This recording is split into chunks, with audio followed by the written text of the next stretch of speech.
Selamat pagi, apa kabar pemirsa TVR Parlemen dimanapun Anda berada. Berjumpa lagi dalam program TVR 09 bersama saya Alfat Rizky dan rekan saya.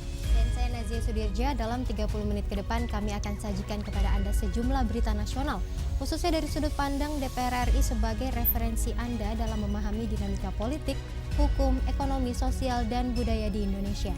Dan pemirsa TVR Parlemen, inilah TVR 09 selengkapnya.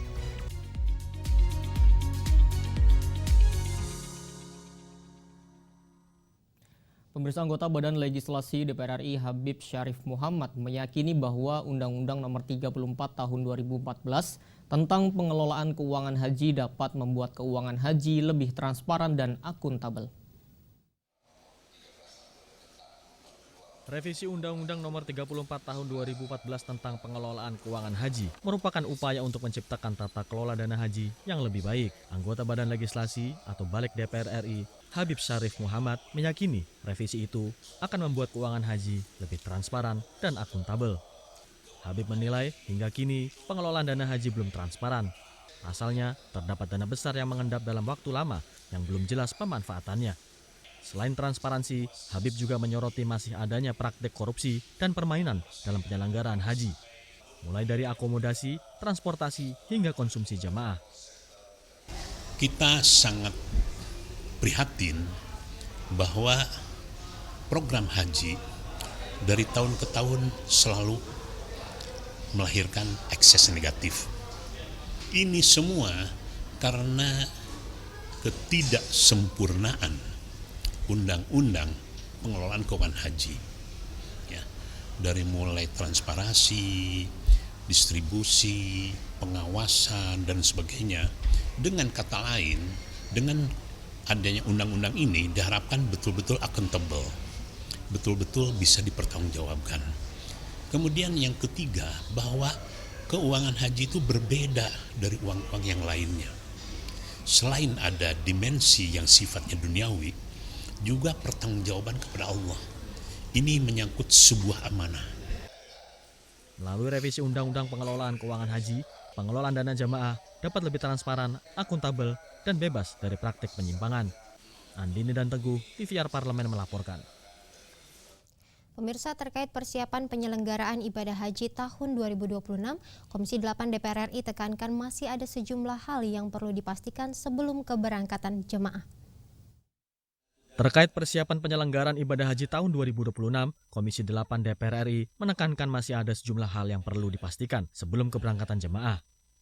Anggota Komisi 8 DPR RI, Hidayat Nur Wahid, mengingatkan persiapan petugas dan pembimbing haji perlu diperjelas, termasuk adanya struktur baru Kementerian Haji di daerah. Hidayat Nur Wahid juga mendorong pelibatan mahasiswa Indonesia di Timur Tengah sebagai pembimbing haji karena lebih menguasai bahasa Arab dan ilmu agama. Sementara untuk pembagian kartu nusuk diharapkan dapat dilakukan lebih awal, bahkan sebelum jemaah berangkat ke Tanah Suci. Kartu nusuk berperan penting sebagai identitas jemaah agar tidak mengalami kendala untuk masuk ke Masjid Nabawi dan Masjidil Haram. Tadi saya sampaikan, pembimbing calon haji itu mestinya adalah mereka yang mengerti betul tentang agama, mengerti bahasa Arab, dan memahami situasi di Saudi Arabia. Karenanya, saya dari Dapil Luar Negeri juga menyampaikan aspirasi dari mahasiswa di Timur Tengah agar mahasiswa di Timur Tengah banyak dilibatkan sebagai pembimbing haji karena mereka bahasa Arab sangat mengerti, ilmu agama sangat mengerti, mereka sangat muda, sangat mampu untuk melakukan hal itu. Maksud yang kami tadi ingatkan adalah terkait dengan tahun yang lalu salah satu masalahnya adalah pembagian kartu nusuk. Waktu itu jamaah sudah masuk ke Mekah, sudah masuk ke Madinah, ke Mekah, tapi kartu nusuk belum diberi sehingga mereka susah untuk ke masjid, mereka susah untuk melaksanakan, bahkan sebagian pun juga susah untuk masuk ke Masjidil Haram. Karenanya tadi kami ingatkan agar dipastikan kartu nusuk itu sudah bisa dibagikan, bahkan kalau perlu sejak di Indonesia sudah dibagikan, atau minimal ketika mereka masuk ke Saudi Arabia itu sudah dibagikan, sehingga ketika mereka saya ke Madinah bisa langsung ke Masjidil Haram di Madinah. Komisi 8 DPR RI menekankan persiapan haji 2026 harus maksimal dan tidak mengulangi masalah yang terjadi pada penyelenggaraan tahun sebelumnya. Handoko, TVR Parlemen melaporkan. Pemirsa, beberapa kasus pidana membutuhkan waktu panjang untuk menemukan dan menganalisa alat bukti, sehingga pembatasan durasi penyelidikan dikhawatirkan dapat menyebabkan penyelidikan diselesaikan dengan terburu-buru. Informasi selengkapnya usai jeda berikut ini, tetaplah bersama kami di TVR 09.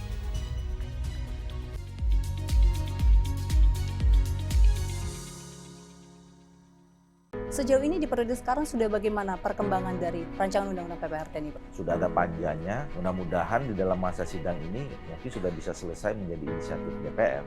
Oke, fokusnya ke arah mana nih, Pak? Kita mempelajari ya, kenapa beberapa waktu yang lalu itu undang-undang ini belum selesai. Rumah tangga itu merasa tidak perlu ada pengatur lebih rinci terhadap soal pekerja rumah tangga ini. Kalaupun undang-undang ini perlu ada, judul atau heavy aksentuasinya itu adalah kepada perlindungan pekerja rumah tangga itu. Salah satu poin yang menjadi highlight masyarakat nih adalah mengenai upah. Yang disebutkan bahwa nanti upah dari pekerja rumah tangga ini akan sesuai dengan UMR atau UMP. Yang standar paling mudah itu kan UMR, jadi nggak boleh di bawah itu. Tapi untuk daerah Jakarta dan sekitarnya aja itu udah 4,9 juta loh, Pak. Nah itu kan akan memberatkan kan, hanya saya katakan tadi kita tidak secara spesifik membicarakan tentang soal upah ini range-nya berapa dan segala macam. Kalau selama ini ada pihak yang merasa dirugikan sebelum ada undang-undang ini, itu juga sudah kita akomodir. Tetapi selama ini juga kalau ada pihak-pihak yang merasa tidak ada masalah apa-apa juga selama ini, itu juga tidak akan terganggu dengan undang-undang ini. Hanya di TVR Parlemen.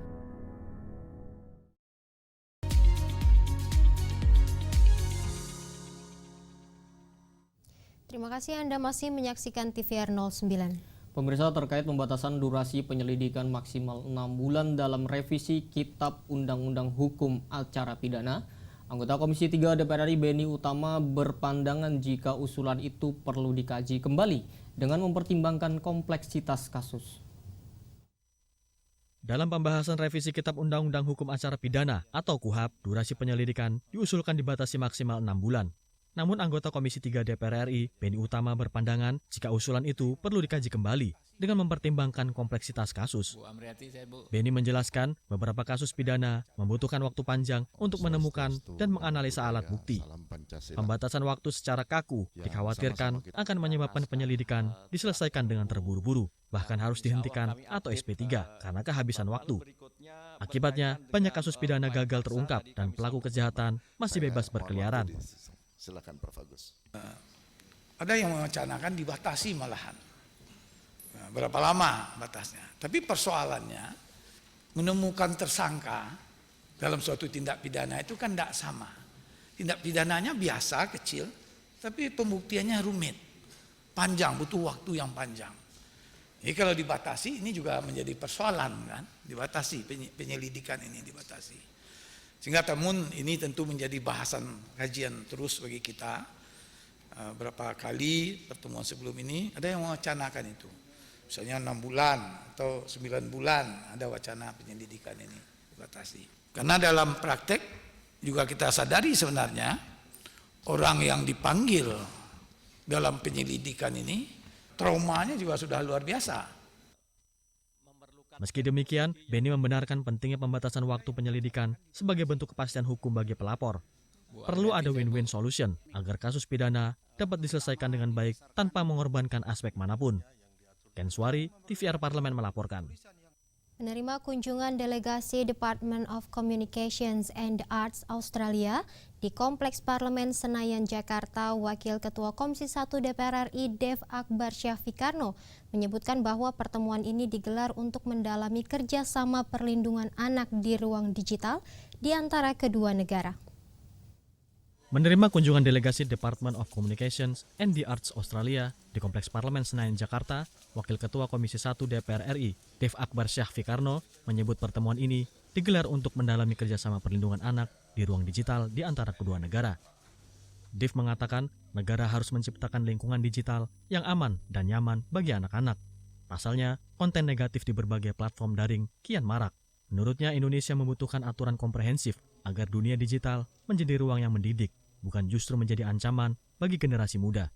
Ia menilai diskusi tersebut menghasilkan sejumlah masukan bagi perlindungan anak di tanah air, karena Australia telah lebih dahulu memiliki regulasi tegas soal larangan bermedia sosial bagi anak di bawah usia 16 tahun.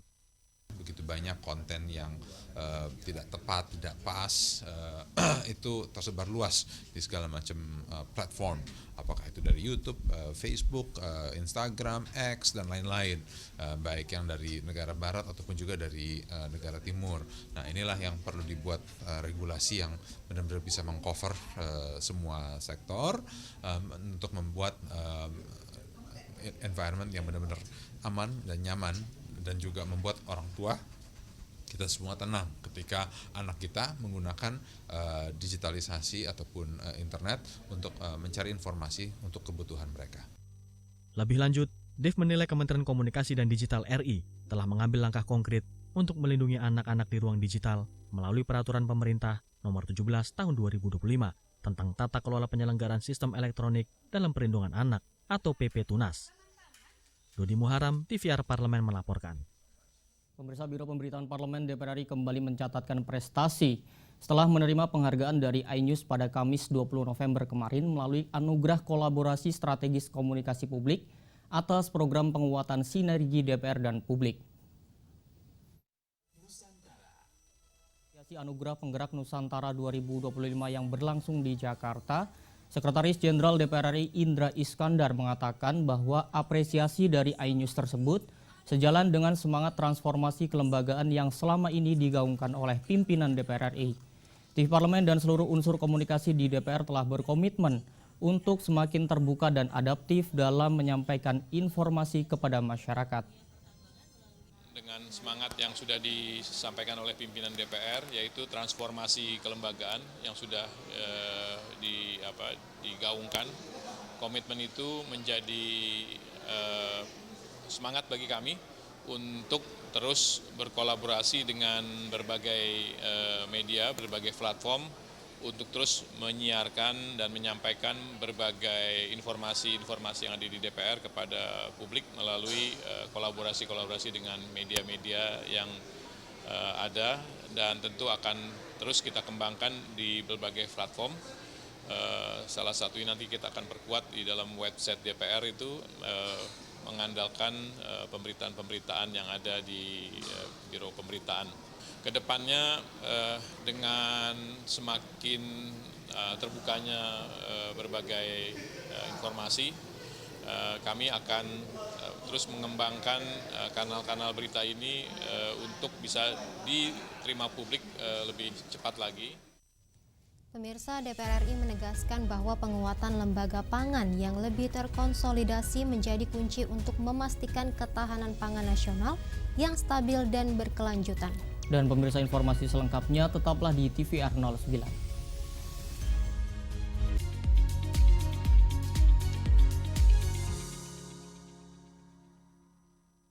Saya adalah seorang arsitek.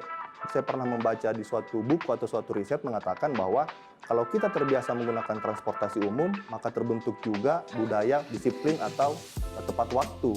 Ada satu pepatah Bugis mengatakan paletuir alemu riolo tejok kamu. Artinya apa? Tibalah terlebih dahulu sebelum berangkat. Tidak memiliki pengalaman. Tapi seharusnya karena tidak memiliki pengalaman, pemuda itu tidak menawarkan masa lalu, tapi pemuda justru menawarkan masa depan. Ini adalah alat tempur mahasiswa arsitek, berbentuk panjang dan Tabung gambar ya? Oh, itu istilah kerennya, saya nggak tahu itu. Ini tabung lah. Ya. Kita kan arsitek, di kampus saya dulu S1 masih banyak yang menggunakan gambar tangan. Jadi kita selalu takut gambarnya kotor, lecek atau rusak. Jadi harus selalu dilindungi, kalau hujan, kalau apa kan harus. Dan ini juga kalau kita masih kuliah teknik, kebanggaannya anak teknik lah bawa-bawa beginian.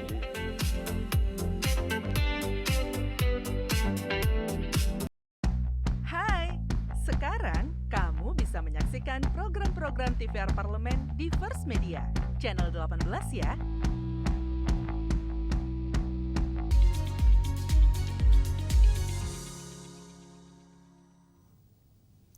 Pemirsa, tata kelola pangan harus dibangun dengan koordinasi yang solid antar lembaga, mulai dari hulu hingga hilir, agar distribusi berjalan lancar, produksi terjaga, dan harga tetap stabil bagi masyarakat.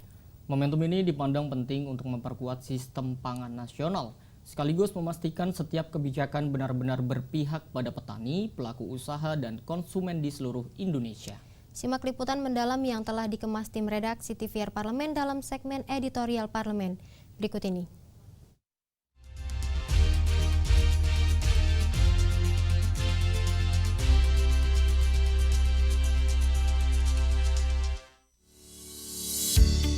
Dalam perubahan kedua Prolegnas 2025, Badan Legislatif DPR RI memasukkan RUU Pangan yang diusulkan Komisi 4 DPR RI. Perubahan ketiga atas RUU Pangan dinilai memiliki peran penting dalam menjamin kedaulatan pangan, sesuai dengan semangat pemerintah untuk mewujudkan swasembada pangan nasional. Penyusunan RUU Pangan sudah berjalan di Komisi 4 DPR RI dengan melakukan jaring pendapat melalui rapat dengar pendapat umum maupun forum group discussion dengan berbagai kalangan.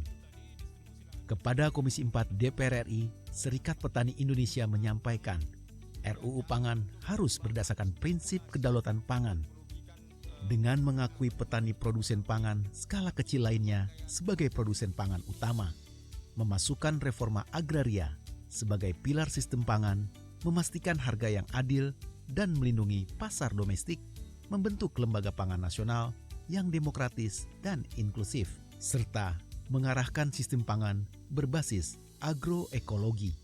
Komisi 4 DPR RI memandang perlu adanya penataan ulang sistem pangan agar lebih efektif, terintegrasi, dan mampu menjawab tantangan kedaulatan pangan di tengah jumlah penduduk Indonesia yang terus bertambah.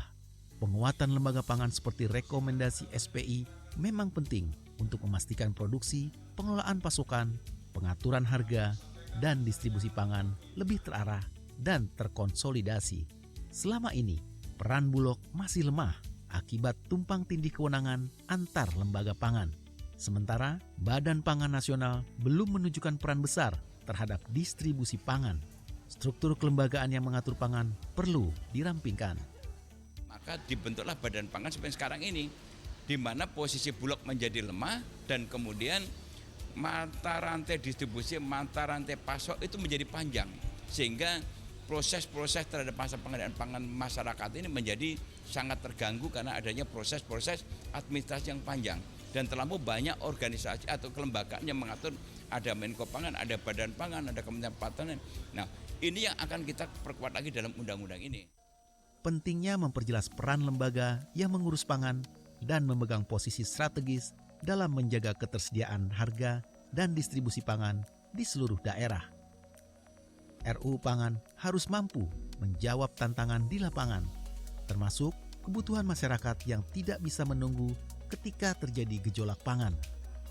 Dengan memperkuat regulasi dan kelembagaan sektor pangan, diharapkan sistem pangan nasional lebih stabil dan berjalan lebih responsif.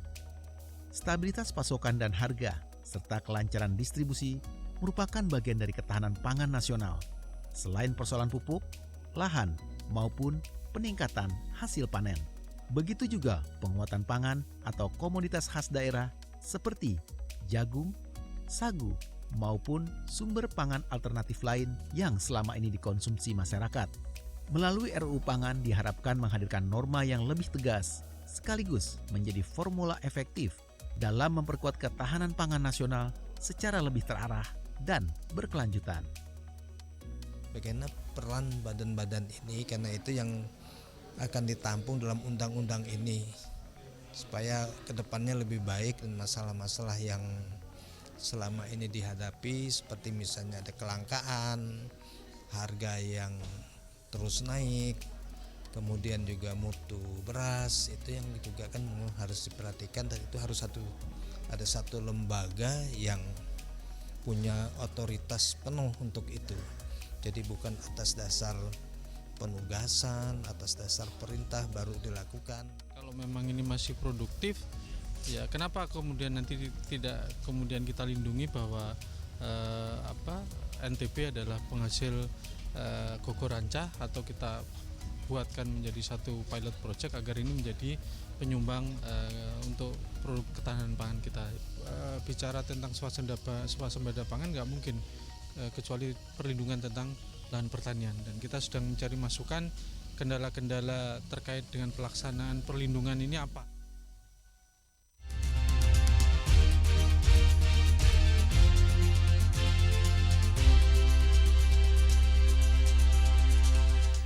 Ya, Nazia dan juga pemirsa, ini kan weekend nih, kayaknya enak nih jalan-jalan ke Bandung. Karena memang kalau misalkan kita ke Bandung nih, pasti ada salah satu tempat yang menjadi terkenal, yaitu Cihapit.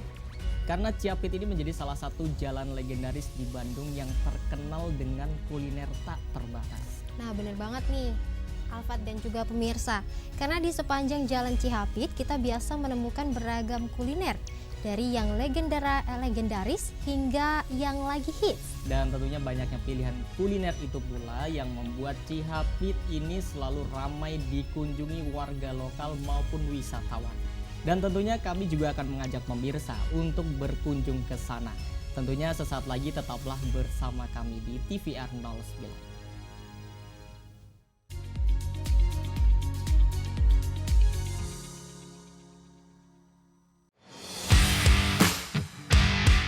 Kalau misalnya gue berdiri sebagai orang awam gitu, bahwa masalahnya ini trust. Nah, mungkin trust ini yang belum didapat. Soalnya kan pada saat misalnya nih gue sebagai masyarakat atau rakyat, gue ngasih tahu aspirasi gue atau gue menuntut sesuatu yang itu nggak kejawab. Engagement publik ke DPR alhamdulillah positif. Ini modal awal yang bagus buat kita membangun trust tadi kan.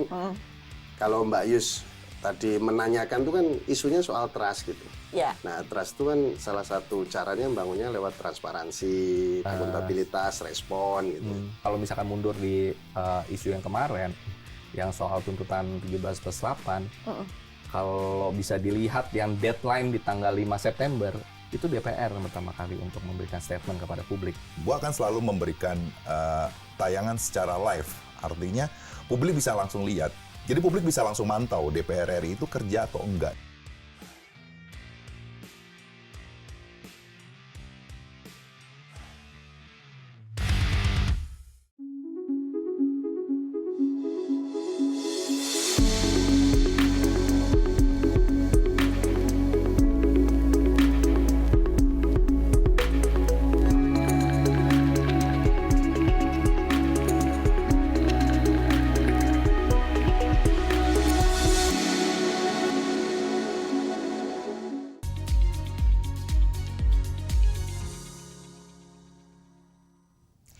Baik pemirsa dan juga Alfat, nih kalau misalkan kita berkunjung ke Bandung, nih ada salah satu tempat yang cukup menarik dan juga terkenal, yakni Jalan Cihapit yang baik suasananya maupun pilihan makanannya semua nyaris selalu ramai pembeli.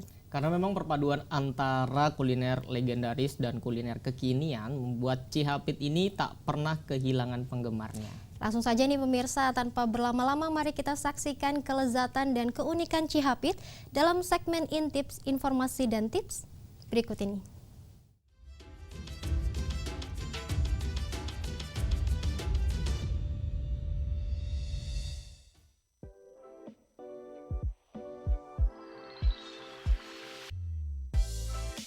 Hai pemirsa TVR Parlemen, tahukah kamu di tengah ramainya kota Bandung tersembunyi sebuah jalan yang menyimpan banyak cerita menarik?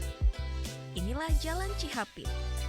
Dikenal sejak zaman kolonial sebagai pusat aktivitas warga, kini Cihapit menjelma menjadi destinasi kuliner yang digemari. Mulai dari berbagai kedai kekinian hingga pasar tradisional legendaris, setiap sudutnya menawarkan pengalaman rasa dan nostalgia yang tak terlupakan. Yuk kita jelajahi lebih dalam.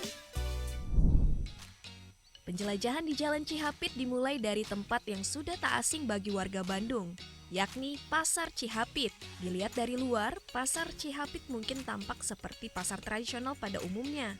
Bangunan sederhana, pedagang sayur, dan aktivitas jual beli yang biasa kita jumpai setiap hari. Tapi jangan salah, begitu melangkah masuk ke dalam, nuansanya langsung berubah. Suasananya hidup dan menyimpan kejutan di setiap sudutnya. Di antara deretan kios sayur dan kebutuhan harian, tersembunyi berbagai kedai makanan yang ramai pengunjung dan aroma makanan yang menggoda. Dari kue basah legendaris yang membangkitkan nostalgia, hingga batagor viral yang selalu diserbu pembeli. Tak hanya itu, para pecinta manis juga dimanjakan dengan aneka dessert modern yang cantik di mata dan nikmat di lidah. Seperti cookies, roti, dan masih banyak lagi. Bagi yang mencari hidangan berat, ada po dengan kaldu gurih menghangatkan. Juga bakmi dengan racikan spesial hingga mie Asia berkonsep fusion seperti ong noodle yang siap memanjakan selera. Perpaduan rasa tradisional dan modern inilah yang membuat pasar Cihapit unik dan berbeda.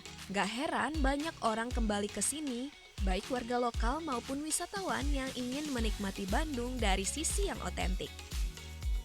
Eits, daya tarik Jalan Cihapit gak cuma berhenti di dalam area pasar saja loh pemirsa. Saat kita melangkah ke ruas jalan, di sekitarnya banyak hal yang tak kalah menarik siap menyambut. Ada kopi tiam dengan suasana vintage yang hangat, menyajikan roti bakar dan kopi susu dengan rasa rumahan.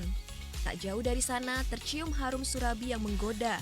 Surabi di sini tidak sekedar tradisional, melainkan disajikan dengan topping kekinian seperti keju, coklat, hingga matcha. Dan jika kamu penyuka barang-barang unik, toko-toko kreatif seperti Grammers akan menjadi tempat favoritmu. Di sini, kamu bisa menemukan beragam souvenir, aksesori, dan produk lokal yang memiliki karakter unik dan kurasi estetik. Sedikit tips untuk kamu yang berencana berkunjung ke Cihapit, terutama saat akhir pekan. Sebaiknya kamu datang di pagi hari saat kedai belum terlalu ramai, sehingga kamu bisa lebih nyaman menjelajah semua sudut Cihapit tanpa terburu-buru. Jangan lupa juga kenakan pakaian yang santai, dan siapkan ruang di tas atau dompet untuk oleh-oleh yang menarik ya pemirsa. Itulah sekilas cerita dari Jalan Cihapit, bagian dari Bandung yang tidak pernah kehilangan pesonanya. Tempat di mana kuliner, tradisi, dan kreativitas lokal bersatu. Jadi bagaimana denganmu? Sudah siap mencoba sendiri pengalaman jelajah Cihapit? Sampai jumpa di Intips episode selanjutnya. Bye-bye!